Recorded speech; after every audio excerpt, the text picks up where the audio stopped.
넘치는 건 차가 문 닫을 대로 넘치게. 산이 이렇게 좀 무너질까봐 항상 겁이 나요. 비가 오면 혹시나 좀 무너질까 항상 걱정이 돼요.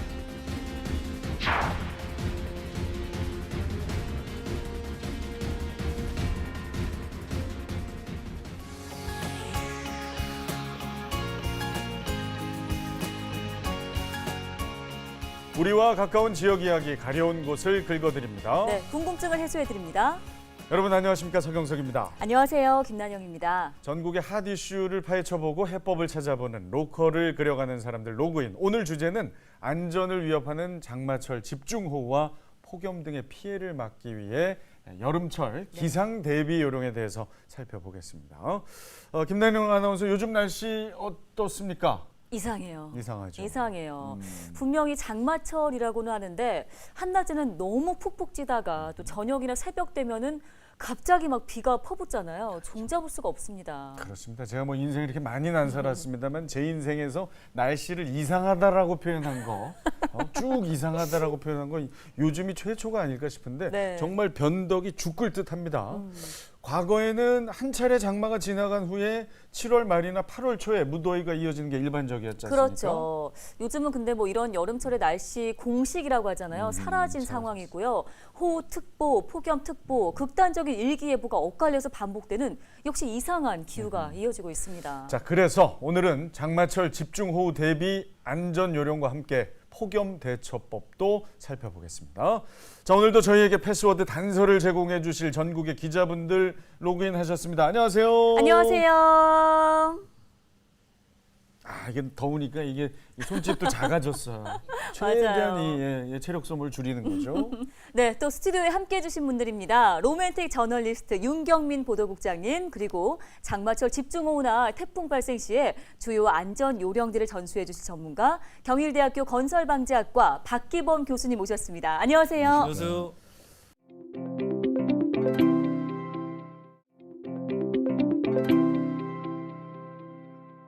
자, 올해는 예년에 비해서 장마가 열흘 정도 늦게 시작이 됐어요. 그런데 벌써 일부 지역을 제외하고는 비가 그쳤고요. 네, 맞아요. 폭염이 벌써 시작이 됐습니다. 올해 장마 이게 벌써 끝난 건가요? 그 예년의 경우에는 여름 장마는 대부분 이제 6월 중순쯤 시작을 해서 7월 말까지 이어졌다가 7월 말부터 다시 9월까지 이제 가을 장마가 한 차례 더 왔었잖아요. 그리고 또 태풍은 6월 하순쯤부터 해서 이제 9월 말까지 뭐 그렇죠. 산발적으로 분포가 되었던 상황인데 올해는 시작부터가 예년부터 이미 지금 예년보다 훨씬 늦게 장마가 시작이 됐습니다. 기상청의 그 예보를 보면요. 올해 장마 7월 초부터요. 약 3주 동안 계속될 것으로 전망됐는데 거기에 앞서 그 이야기 전해드린 것처럼 장마, 폭염이 번갈아가면서 반복되면서 역시 도무지 종잡을 수가 없는 날씨들이 계속되고 있습니다. 자, 장마 폭염 반복되면서 무엇보다 건강 관리가 중요해졌는데요.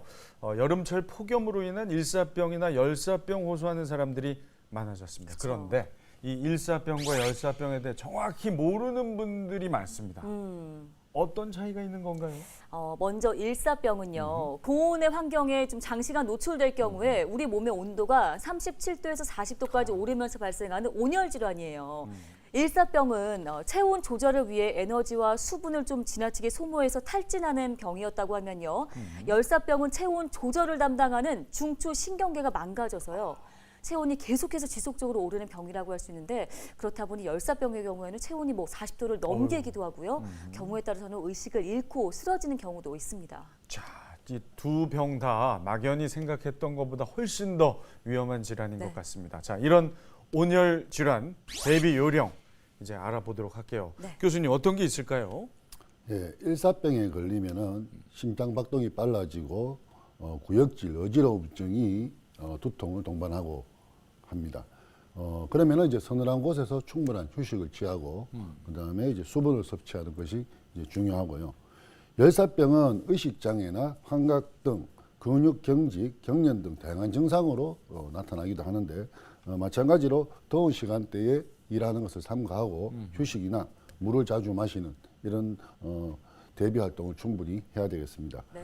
흔히 우리가 아이스 커피나 음료수를 마시면 수분을 섭취했다라고 이렇게 생각을 하게 되는데 네. 이런 음료들은 오히려 이뇨작용으로 수분을 밖으로 배출시키는 그런 활동을 하기 때문에 충분하게 물을 마셔주는 것이 중요하다고 볼 수 있겠습니다.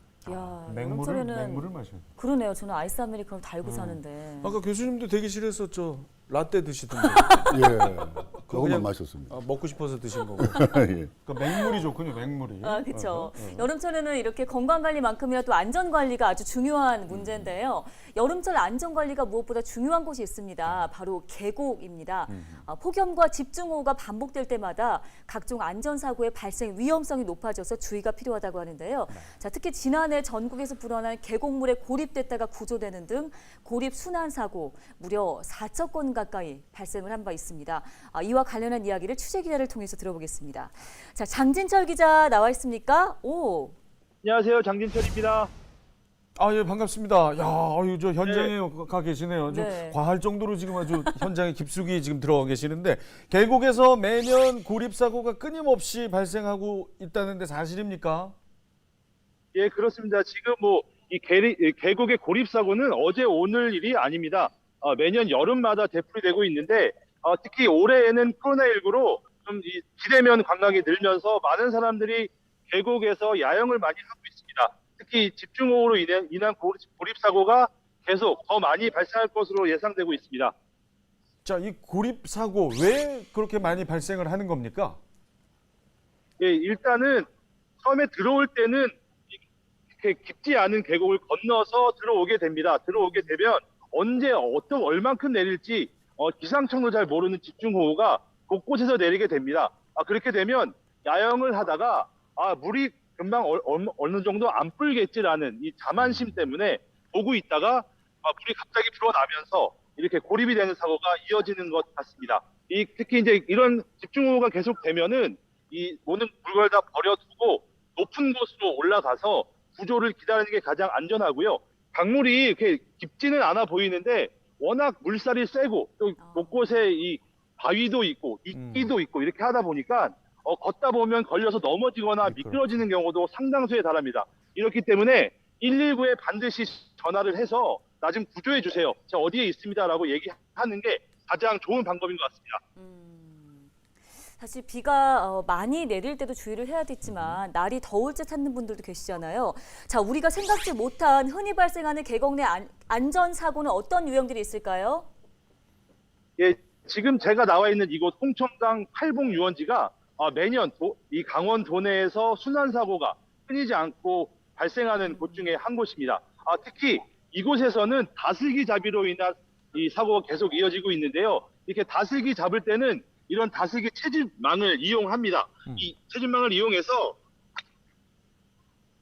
이렇게 물속을 보면서 이제 다슬기를 잡게 되는데 이게 저도 지금 봤는데 이렇게 보면서 하다 보면 주변 상황이 어떤지 모릅니다. 그렇기 그렇죠. 때문에 여기에 너무 집중을 하다 보니까 주변이 어떻게 됐고 바위가 어디에 있고 이런 걸 모르고 계속 걷다 보면 걸려 넘어지거나 또 미끄러지는 경우도 상당수입니다. 우리가 흔히 다슬기 잡이하면은 얕은 계곡에서 하기 때문에 그렇죠. 별로 이렇게 위험하지 않을 거라는 생각을 가지고 있는데 절대 아니군요. 예, 그렇습니다. 밤에도 특히 낮엔 더우니까 특히 밤에 다슬기 잡으신 분들 많이 있습니다. 이 전조등 켜고 이런 분들 많이 계신데 이건 정말 위험하기 때문에 그런 거는 되도록이면 하지 말았으면 좋겠습니다. 정말 이 안타까운 인명사고 안전에 대한 인식 개선으로 더 이상 발생하지 않았으면 좋겠습니다. 네. 오늘 아주 열혈 취재 고맙습니다. 장진철 기자 감사합니다. 수고하셨습니다. 네, 조심해서 들어가세요. 자, 이 강원도 계곡 상황을 살펴보고 왔는데 네. 이게 저희가 그냥 밝게 말씀은 드렸습니다만 이게 참 심각한 문제입니다. 그럼요. 자, 집중호우 이야기 조금 더 해보겠습니다. 전문가들이 예측하는 올해 예상 강수량 어느 정도 수준인가요? 기상청의 3개월 날씨 전망을 보면요. 올해 7월 강수량이 평년과 좀 비슷합니다. 245.9에서 308.2mm일 확률이 무려 50%라고 하는데 문제는 따로 있습니다. 이 비가 짧은 기간 동안에 한 번에 내리느냐 아니면 한 달 동안 좀 나눠서 내리느냐. 자, 이게 문제 아닐까요, 국장님? 네, 단시간에 집중적인 호우가 쏟아지면 큰 피해를 낼 수 있고 네. 또 거꾸로 말이죠. 오랜 기간 동안 조금씩 오래 내리는 것도 큰 피해를 낼 수가 있는데 가장 대표적으로 지난해가 그렇습니다. 장마 기간이 역사적으로 가장 길었던 무려 2달 가까운 54일 동안 이어졌거든요. 그래서 사망자만 46명이 발생을 했고 재산 피해가 1조 3천억 원이 발생을 했어요. 이게 평년의 장마 기간의 약 3배에 달하는 인적 물적 피해였거든요. 그러니까 집중적으로 쏟아지는 물폭탄도 위험하지만 오랜 기간 계속되는 장맛비도 위험하다. 두 가지를 다 아셔야 될 것 같습니다. 네. 자, 그런데 이 수해 뭐 이 어제 오늘 얘기가 아니고 매년 반복적으로 발생하고 있는데요. 더 큰 문제는 한 번 수해가 난 지역이 제대로 복구되기도 전에 또다시 물난리가 나는 경우가 이게 어마어마한 거거든요. 도대체 이 반복되는 수해 뭐가 문제인가요? 가장 중요한 문제는 첫째는 이제 비가 많이 오기 때문에 그렇다고 볼 수 있고요. 그 다음에 방금 말씀하신 대로 수해가 난 곳이 자꾸 반복이 되는 이유는 지형적으로 위치적으로 비가 많이 내리는 곳이나 비가 이제 빗물이 모이는 곳들이 특성을 갖고 있기 때문에 그런 곳에 계속 이제 반복적으로 수해가 난다고 볼 수가 있습니다. 그리고 이제 기후변화 영향으로 과거보다 강하고 오랜 시간 내리는 비의 양들이 발생하는 것들이 굉장히 이제 빈번하게 되다 보니까 도심지 같은 경우에는 침수나 토사 피해가 빈번하게 발생을 하고 있습니다. 그래서 이 도심지의 피해는 과거 이 도심지에 설치한 이제 우리 물을 배수하는 그런 시설들이 이제 노후화되다 보니까 이 과거에 설계했던 이런 강우 기준이나 이런 것들이 현재 기준보다도 훨씬 작은 값들이 이렇게 설계되었기 때문에 이제 최근에 이제 기후 변화에 따라서 증가된 강우량을 적용해서 이제 새롭게 이렇게 시설물들을 교체하고는 있으나 이제 부족한 예산과 그 다음에 이 예산을 투입해서 새롭게 시설물을 교체하는 속도보다 노후화되는 시설물이 증가하는 속도가 빠르기 때문에 네. 국토부나 환경부에서 매년 많은 예산을 들여서 사업들을 하고 있지만 이런 따라가지 못하는 그런 현실적인 문제가 있다고 볼 수 있겠습니다. 예, 참 수해가 발생하는 건 순식간인데요. 복구하는데 꽤 오랜 시간이 걸리잖아요. 네, 뭐 1, 2년 지나도 복구를 제대로 못해서 계속 위험에 처해 있는 그런 경우가 상당히 많고요. 대표적인 사례로 2년 전이죠. 2019년 10월에 부산의 그 사하구 부평동에서 대규모 산사태가 발생했어요. 4명의 주민이 목숨을 잃었고 네. 뭐 수십억 원의 재산 피해가 발생했는데 이거 아직도 제대로 복구가 안 돼가지고 그 파란 천 씌워놓은 상태로 그대로 있어서 계속 주민들이 불안해하고 있고요. 이뿐만 아니고 작년에 특히 그 전남 지역의 집중호우 또 태풍 영향으로 그 섬진강이 범람했잖아요. 그래서 구례 광양 요 일대에 주택가가 또 침수가 되고 뭐 축사도 침수가 되고 자전거 도로도 다 파손이 됐었는데 아직도 1년이 가까이 지난 지금까지도 복구가 완벽하게 이루어지지 못해가지고 자전거 도로는 그냥 울퉁불퉁한 채로 방치되어 있는 이게 이제 예산 문제거든요. 예산을 빨리 확보해서 집행을 해서 공사를 들어가야지 겨울에 했었어야지 봄까지는 했었어야지 여름을 대비하는데 네. 이런 과정에 시간이 이제 너무 걸리는 거죠. 지자체 의회 좀 더 신속한 대책을 좀 세워야 될 것 같고 또 한 가지는 방치된 공사장 이것도 문제입니다. 예를 들어서 동두천에 이제 박찬호 야구 공원이라고 있는데 7개월 만에 공사가 중단돼 갖고 토사 그대로 있는 거예요. 나무는 다 베어냈는데 그 밑에 있는 주민들이 비만 왔다면 불안한 거예요. 저거 휩쓸려 내려가지 않나, 우리 집 덮치지 않나. 이런 것들은 방치하지 말고 행정당국이 행정명령을 내려서라도 안전 조치는 기본적으로 해야 된다. 이렇게 생각을 합니다. 지난주 장맛비는 중부지방보다 남부지방에 더 집중되어서 여러 피해를 일으켰었는데요. 현재 어떤 상황인지 현장 상황을 알려줄 기자분 로그인 되어 있습니다. 예전에 저희가 한번 만났던 LG 헬로비전의 소방차 정원관 효영민 기자, 안녕하십니까? 네, 안녕하십니까. 긴급 상황이 발생하며 어디든지 달려가는 경남의 소방차 효영민 기자입니다. 이야. 반갑습니다. 여러 곳 취재를 다니셔서 조금 헬스케지셨어요. 지금도 비가 오고 있습니까? 어떻습니까, 경남? 네, 지금 경남의 날씨는 이제 장마가 물러난 듯이 약간 무더위가 계속되고 있습니다. 하지만 먹구름은 계속 이렇게 나오고 있는 상황인데요. 뭐 경남 같은 경우에는 지난주 이제 3일부터 8일까지 평균 300mm 가까운 물폭탄이 쏟아졌습니다. 뭐 앞서 나왔던 내용처럼 평년 강수량이 거의 지난주 몰아내렸다고 보시면 될 것 같은데요. 뭐 이런 많은 양의 비가 내리다 보니까 피해도 조금 잇따랐습니다. 창원소방본부의 자료에 따르면은 이제 장마 기간에 접수된 비 피해가 이제 99건 정도로 이렇게 나와 있습니다. 근데 이 중 절반 가까운 이제 43건 정도가 침수 피해였습니다. 그만큼 많은 비가 내렸다고 볼 수 있는데, 제가 다녀왔던 현장 중에서 가장 아찔했던 사고를 조금 소개를 해드리면, 바로 마산의 한 도로에서 도로 옆 야산이 좀 무너진 상황이 있었습니다. 뭐 이제 토사가 이제 당연히 도로로 덮쳤고, 차량 3대 정도가 이제 조금 토사에 흘러서 이렇게 조금 아수라장이 된 상황이었는데요. 뭐 이외에도 많은 비로 인해서 뭐 마을 전체가 물에 잠기는 뭐 침수 피해는 당연히 물론이고, 뭐 도로 곳곳도 이렇게 잠긴 곳이 많다 보니까 교통 혼란이라든지 뭐 교통사고 그리고 2차 사고들이 좀 많이 발생했습니다. 그래서 비 피해를 입었던, 특히 산사태를 입었던 지역을 중심으로 뭐 중장비를 동원해서 지금 복구 작업, 뭐 보호벽을 세우는 작업들을 하고 있고요. 뭐 침수 지역 같은 경우에는 지금 날씨가 최근에 이제 비가 내리지 않았기 때문에 좀 물이 많이 빠져나간 상태로 이제 좀 차후에 뭐 모래 중원이를 좀 준비를 한다든지 뭐 대비책을 조금 마련하고 있습니다. 네, 지금 한번 뭐 수해를 입어본 주민들의 입장에서는 불안한 마음이 이루 말할 수 없을 것 같은데요. 주민들 반응도 혹시 나온 게 있습니까? 뭐 제가 뭐 이번 장맛비로 좀 피해를 겪은 주민들의 이야기를 조금 만나서 들어봤습니다. 넘치는 건 차가 못 다닐 정도로 넘치기야. 논 쪽으로 다 뭐 침수가 다 되고 그 정도로요. 그럼 오늘 아침까지도 지금 물이 넘었어 넘기는. 집이 침수가 되고 방 안에 전부 다 물이 다 들어오고 이렇거든요. 산사태 이거는 이래 다 뭐 지나가는 차라든가 원주민이 보고 있는 거고, 마을 안길 안에는 실질적으로 안 와서를 안 보면은 누가 모르거든 그지. 매몰되거나 파손된 건물은 주택 2곳과 창고 3동. 그 가운데 80대 여성 1명이 미처 빠져나오지 못하고 매몰됐습니다.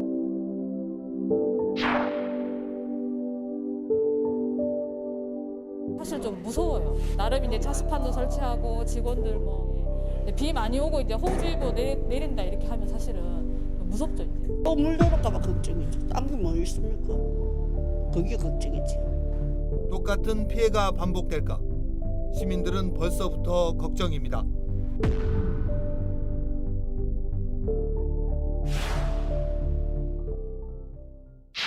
문제는 그런데 이제 이러한 수해로 인해 생기는 재산상의 피해는 물론이고요. 안타까운 인명 피해까지 계속해서 발생하고 있다는 점입니다. 경남 지역에 이어서 호남 지역 역시 이번 물폭탄으로 인한 피해가 만만치 않았다는 소식은 여러 차례 저희가 보도를 해드린 바 있습니다. 이번에는 호남 미디어국을 연결해서 현장 상황을 좀 들어보겠습니다. 호남 미디어국 김신혜 기자 연결돼 있습니다. 김 기자님. 네, 안녕하세요. 자칭 타칭 특보 전문 호남 미디어국 김신혜입니다. 반갑습니다. 네, 반갑습니다. 자, 호남 지역의 피해 상황 어떤 수준입니까? 네, 전남 지역에는 시간당 최대 70mm의 비가 내리면서 곳곳에 좀 생채기를 입혔었는데요. 집계된 피해액만 680억 원이 넘었고요. 이재민도 840명 가까이 발생을 했습니다.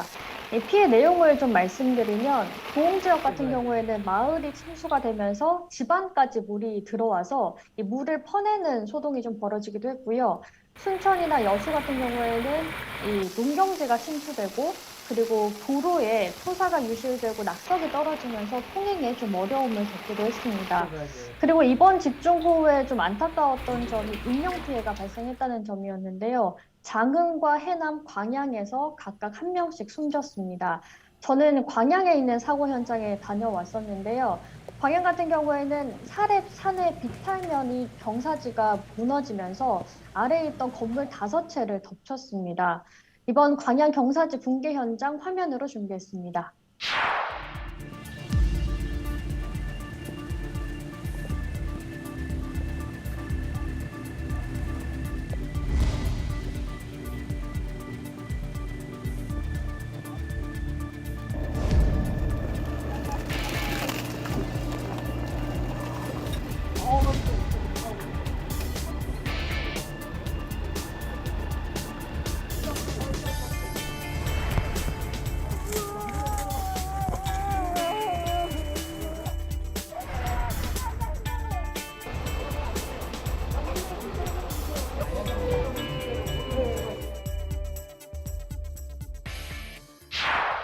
자, 이번 사고의 정확한 원인이 뭔가요? 사실 현재 수사 중이라서 정확한 원인은 밝혀지지 않은 상태인데요.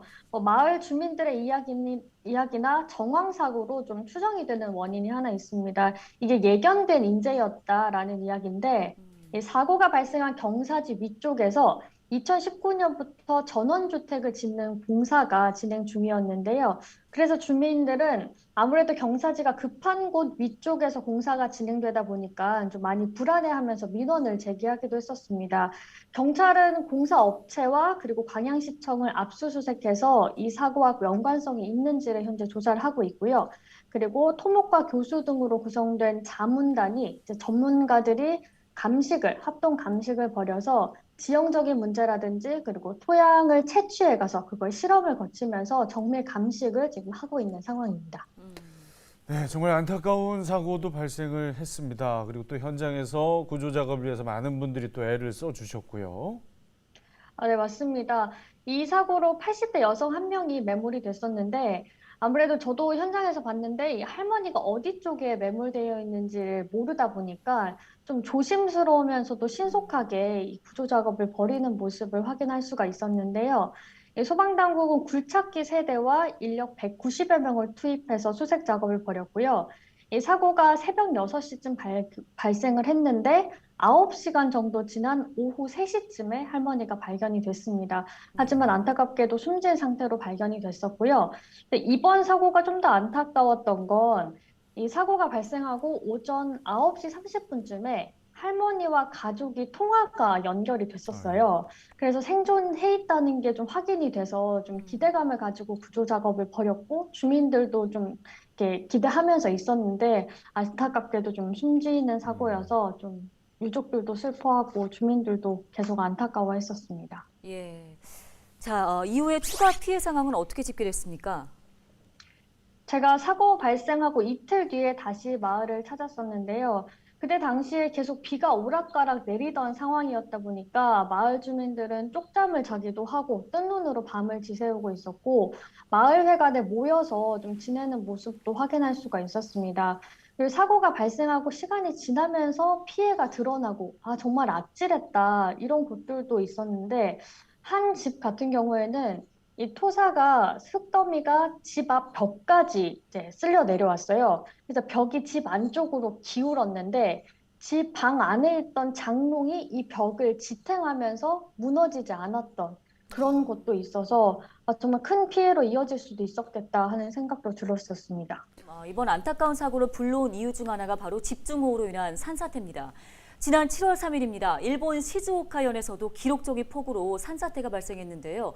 여러 채 주택을 덮쳤고 이로 인해 20명 정도가 떠내려가서 생사를 알 수가 없는 상황입니다. 뭔가 산사태가 나기 전에 좀 어떠한 징후라도 알 수가 있으면 이러한 피해를 좀 막을 수 있지 않을까 싶은 생각도 드는데요. 자, 교수님, 산사태를 좀 사전에 알아챌 수 있는 방법이 있을까요?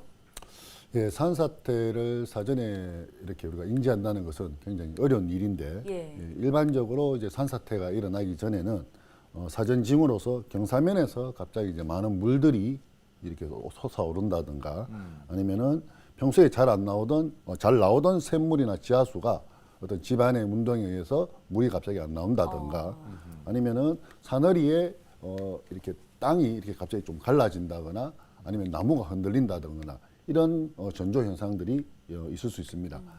그런데 일반인들이 이제 이런 징후들을 사실 알기까지는 쉽지 않은 일들이기 때문에 산림청이나 아니면 지자체에서 산사태 위험 지역이라고 이렇게 다 알려주는 표시를 해놓은 지역들이 있습니다. 그래서 이런 지역의 주민들은 비가 많이 오는 집중호우가 발생될 때는 재난 문자나 이런 것들을 참고해서 미리미리 대피하는 것이 굉장히 좋을 거라고 생각합니다. 네, 건물이 붕괴돼 그 안에 매몰되는 사고가 발생하는 한편 또 차량을 몰고 운전을 하다가 차량이 고립되는 사고도 왕왕 발생하고 있습니다.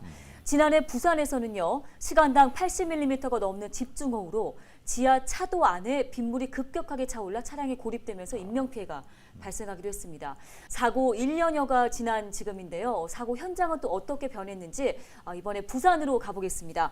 자, 김한식 기자. 네, 부산에 근무하는 김한식 기자입니다. 반갑습니다. 예, 어서 오십시오. 지난해 참 그 3명의 목숨을 앗아간 참사 아직도 기억에 생생합니다. 사고 이후에 초량 지하차도 어떤 변화가 있었습니까? 네, 그렇습니다. 이제 현재 그 차량 지하차도 입구에 차단기가 설치되어 있습니다. 그래서 지난해 사고가 났을 때 빗물이 들어차 있음에도 불구하고 그냥 이렇게 지나가시는 분들이 차량들이 진입하면서 좀 사고가 났거든요. 그래서 원천적으로 차량 진입 자체를 막는 차단기가 설치됐고, 그다음에 바닥에서 20cm 이상 물이 차면 자동으로 경고 방송과 함께 그 안내 전광판을 설치해서 이렇게 운전자들이 쉽게 조금 인지할 수 있도록, 실제 그 지하차도 구조상 차량으로 진입하게 되면 잘 보이지 않거든요, 바닥이. 그래서 진입하고 난 다음에 이거를 그런 상황을 인지하기 때문에 사전에 진입하기 전에 이제 운전자들이 인지할 수 있는, 그리고 원천적으로 차단할 수 있는 그런 시설들을 좀 설치됐습니다. 네, 당시 사고 발생했을 때 여러 가지 원인들이 제기가 됐었는데요. 정확한 네. 사고 발생 원인이 밝혀졌나요?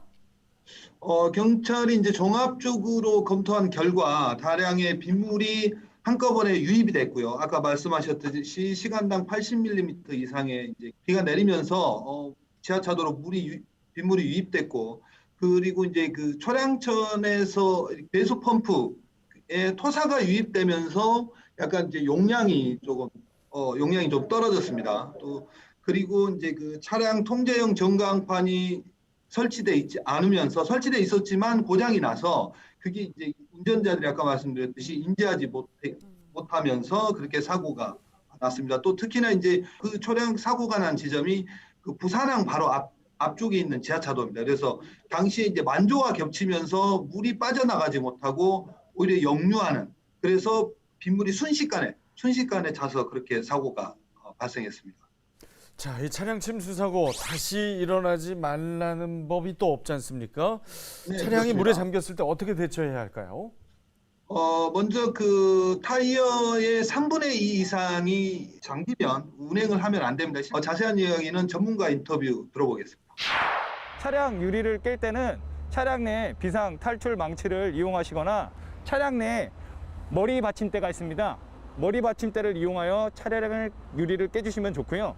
차량 유리를 깨실 때면은 차량의 전면 유리보다는 측면 유리를 깨는 것이 더 좋습니다. 측면 유리의 부분은 중앙 부위보다는 모서리 부분을 타격하시는 것이 보다 수월합니다.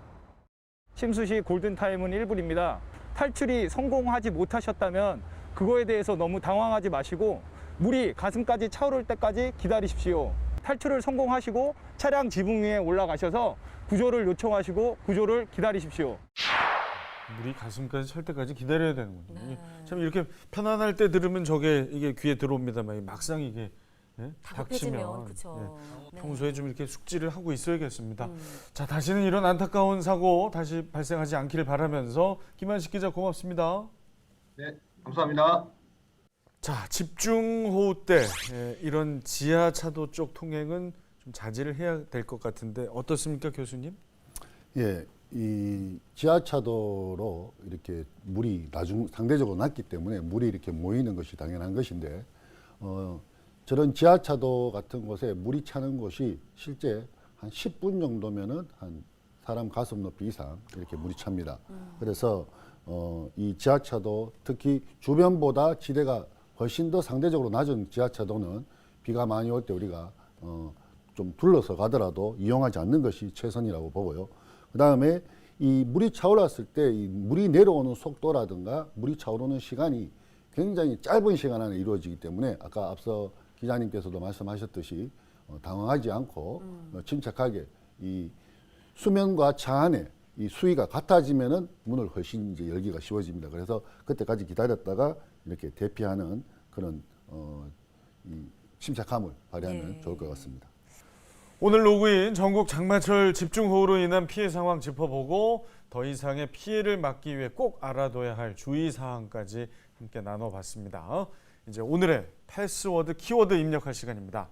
자, 우리 윤경민 국장님, 이번 주 패스워드 키워드 무엇일까요? 역시 4자로 준비했습니다. 네. 볶어지게. 수레가 앞에 가던 수레가 뒤집어진 거예요.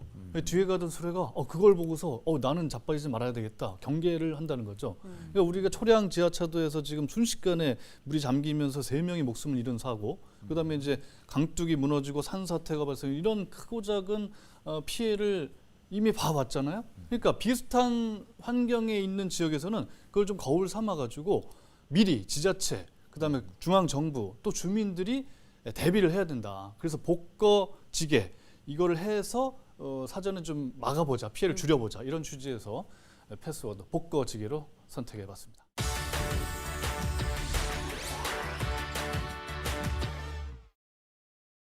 전국의 핫플레이스를 찾아서 동네가 뜬다. 오늘도 시작합니다. 네, 오늘도 골목길 경제학자 모종린 교수님 함께하셨습니다. 안녕하세요. 안녕하세요. 자, 오늘 소개해 주실 동네 어떤 곳입니까? 이번 주는 여름 휴가지로도 각광받는 순천의 작은 동네를 소개해드리겠습니다. 네, 순천하면 보통 이제 우리가 정원의 도시라고 하잖아요. 습지도 유명하잖아요, 교수님. 그렇죠. 게다가 또 남도이니만큼 맛있는 먹거리가 엄청 많죠. 그렇죠. 아무래도 순천하면 정원을 연상하는데요.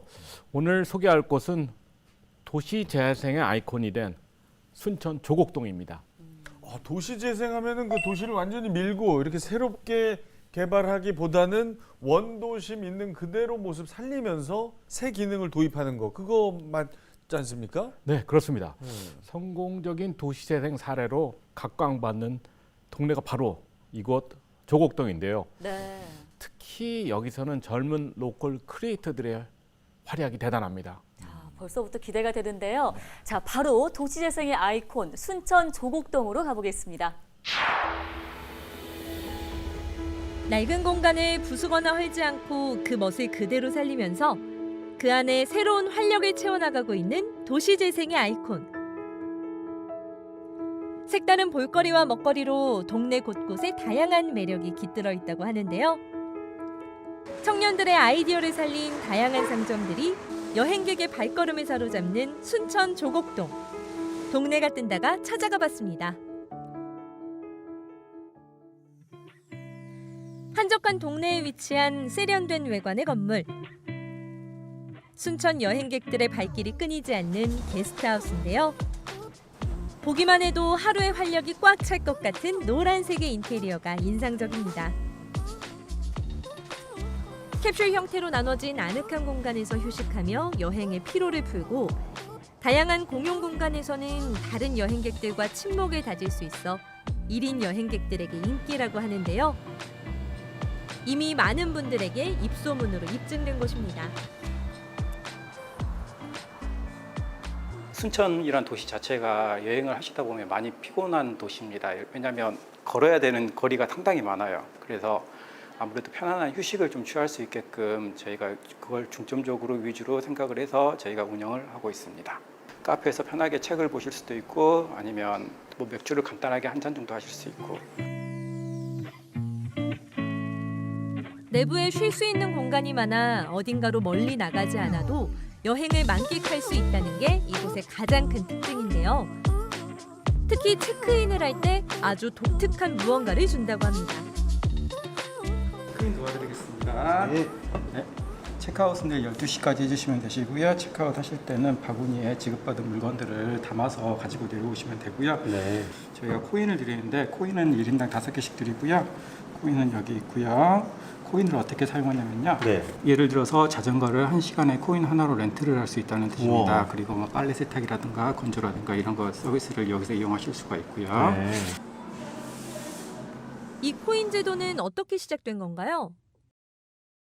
조식이나 예를 들어서 다른 음료라든지 맥주라든지 선택하실 수 있는 기회를 저희가 드리고자 하기 위해서 코인 제도를 도입을 하였고, 가장 큰 건 이제 코인을 사용함으로써 재미를 얻는 게 가장 크다고 생각합니다.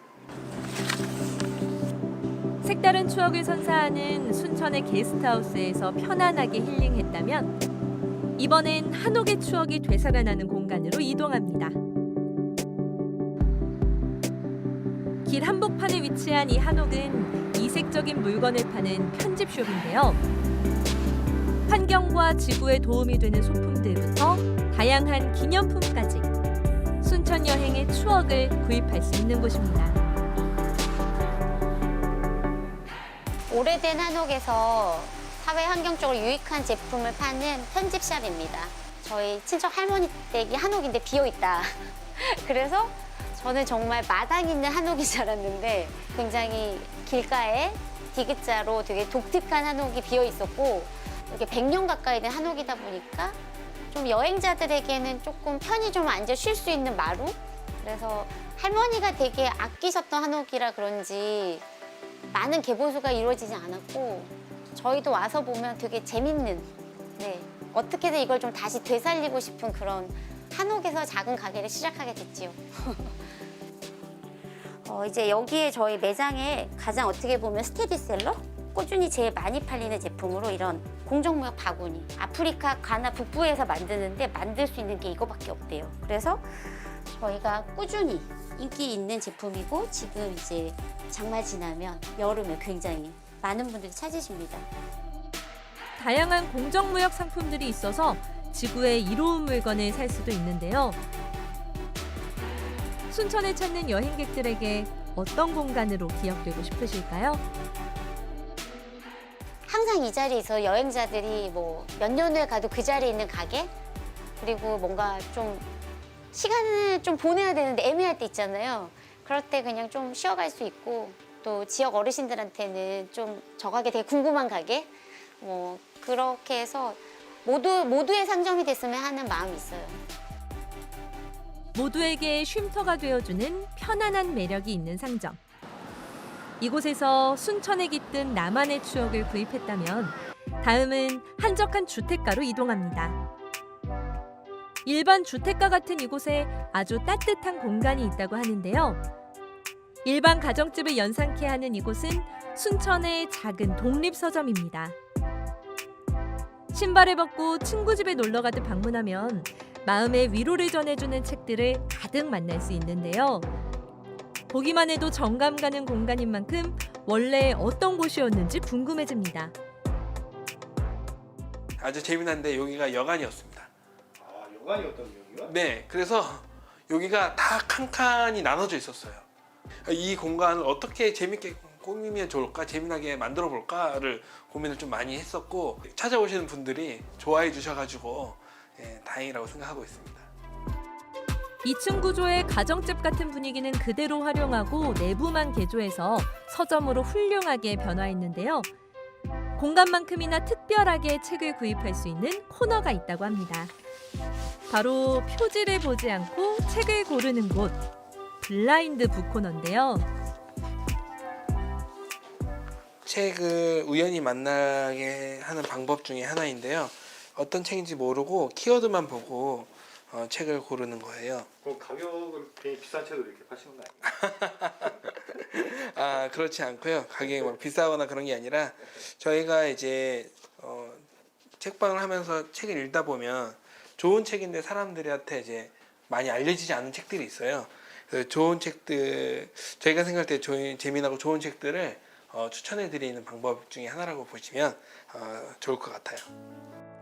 마음에 울림을 주는 책을 더 많은 독자에게 연결하고자 다양한 방법으로 책을 판매하고 있는 겁니다. 이곳이 여행객들에게 어떻게 기억되길 바라세요? 좀 순천에 재미난 공간이 있구나. 다음번에 왔을 때도 또 그 자리에 그렇게 있었으면 좋겠네.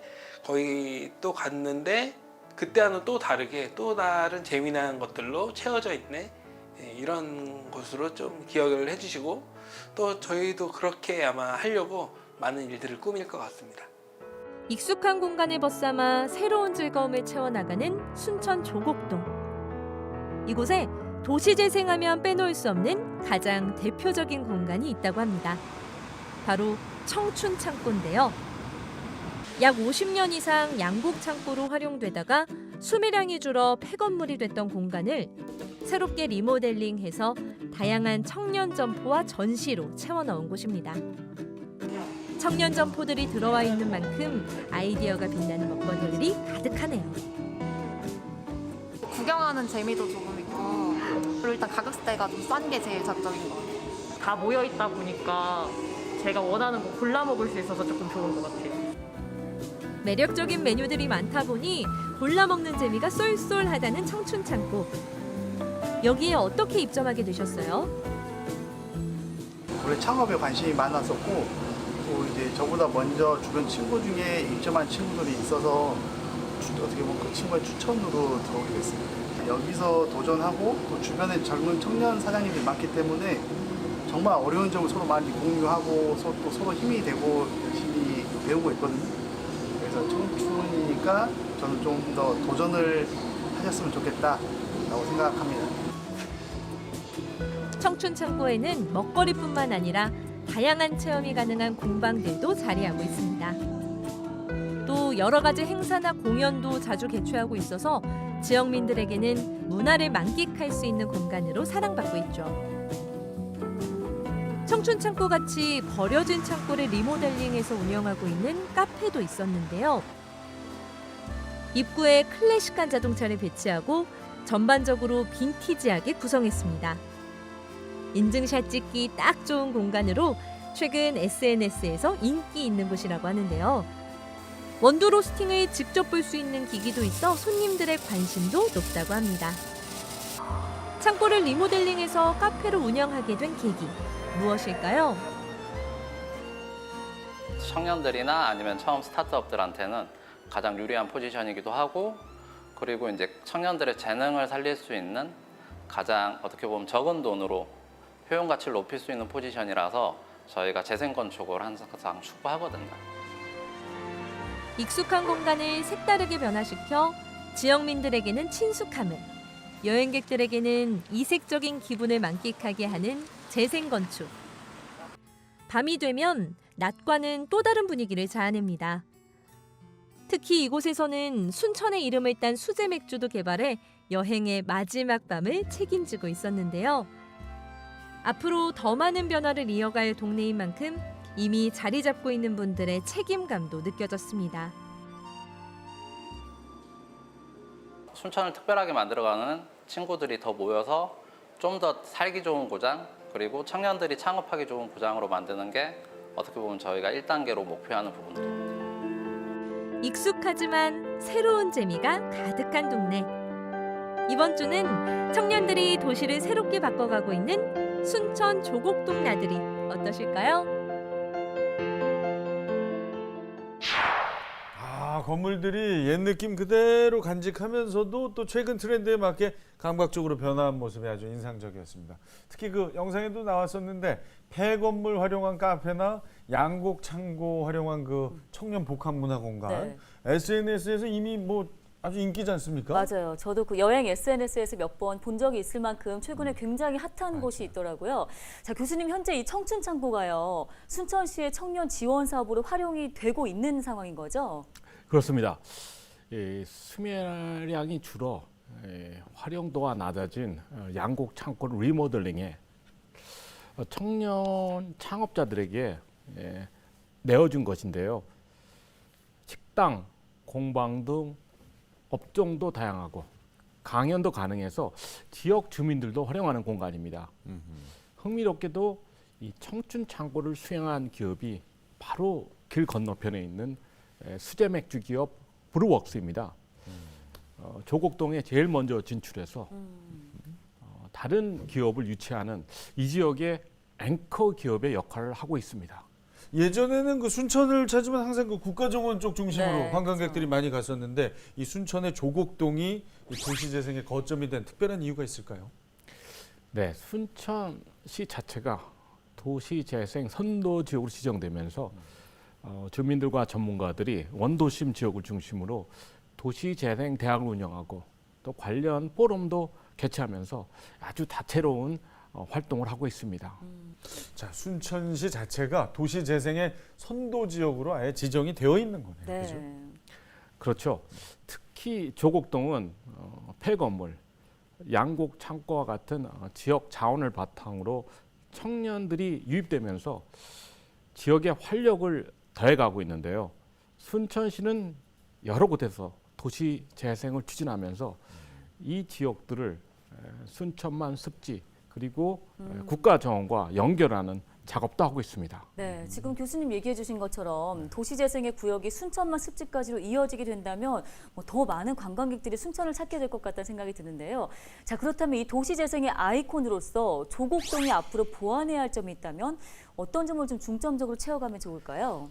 네, 뭐 다른 지역도 마찬가지지만 순천으로 지역 예술인과 청년 창업가들이 몰리면서 다양한 변화를 이끄는데 아무래도 그 코로나로 인해 상황이 어렵습니다. 네. 이런 상황에서 순천시는 지난해 도시재생 지역 건물주와 함께 임대료를 낮추는 협약을 맺었습니다. 야, 이 임대인들에게는 엄청난 각오가 좀 필요했을 것 같은데요. 네, 아무래도 이 그 협약은 기존 상인을 보호하는 안전장치지만 장기적으로 보면 건물주에게도 도움이 되죠. 거리와 골목을 살리기 위해서는 이런 협약처럼 순천시, 임차인, 임대인이 서로 윈윈할 수 있는 상생 방안을 계속 모색해야 할 것 같습니다. 자, 순천 조곡동.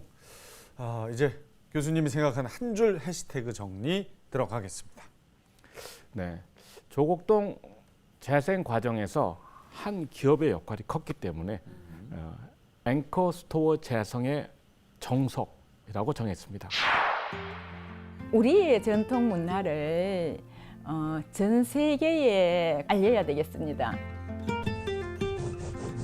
저는 한지 섬유를 이용해서 작품을 하고 자연 연색을 하는 김춘나 명인입니다. 한지 섬유는 땅나무 딱 섬유를 활용해서 만드는 친환경 소재입니다. 전통으로 이어가야 될 것 같습니다. 더 나아가서 젊은 층이 좋아하는 디자인이라든지 이런 걸 개발해서 앞으로 많은 발전을 해 가야 할 것 같습니다. 저쪽에 보면은 한지 누비 두루마기입니다. 한지사와 실크사를 합작을 해서 제작을 한 것이고 나비 문양이라는 디자인 등록을 한 저만의 이제 작품이기도 합니다. 자연염색 명인을 받았습니다. 이 명인도 나에게는 새로운 도전이었습니다. 우리의 전통 문화를 전 세계에 알려야 되겠습니다. 새로운 디자인을 입히고 간다면은 좀 경쟁력이 있고 고부와 가치도 올릴 수 있지 않을까 생각하고 있습니다.